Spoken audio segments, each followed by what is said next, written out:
એક જ minute.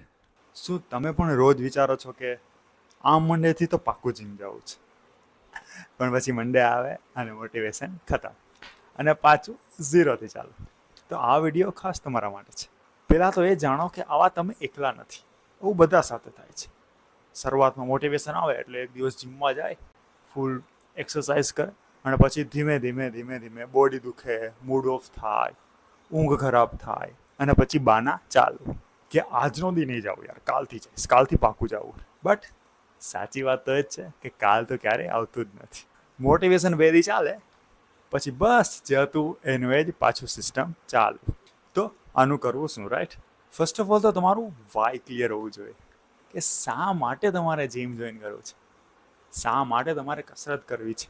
Body બનાવવા કે રિયલ સ્ટ્રેન્થ મેળવવા, તાકાત મેળવવા? જ્યારે તમારું વાય ક્લિયર થશે ને, ત્યારે એ જ વાય તમને એક ડિસિપ્લિન આપશે.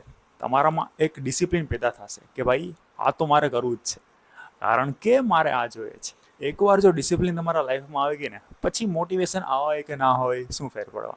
રોજ સવારે ઉઠીને કસરત કરવી જ છે, કારણ કે તમારે સ્ટ્રેન્થ જોઈએ છે. તમારે ખાલી બોડી નહીં જોઈ, બસ વાય મગજમાં ક્લિયર હોવું જોઈએ. અને હા, પછી આળસને તમારી ઉપર હાવી ન થવા દે. જ્યારે પણ આળસ થાય, અનમોટિવેટેડ ફીલ થાય ને, ત્યારે યાદ કરજો કે તમારું વાય શું હતું. એટલે તમને ઓટોમેટિક મન થશે કે ચલો કરી નાખીએ. અને હા, પ્રેક્ટિસ ઇઝ અ કી. સતત પ્રયત્ન કરતા રહ્યો અને તમારો વાય યાદ રાખતા. પ્રેક્ટિસ પ્રેક્ટિસ અને શું કામે આ કરવું છે, આ બંને મળીને બધું જ કરી શકે છે. સો કીપ વર્કિંગ. અને હા, જો આ વાત તમને કંઈક સાચી લાગી હોય તો લાઈક કરો અને મળીએ કાલે પાછા આવા જ નવા એક વિચાર સાથે.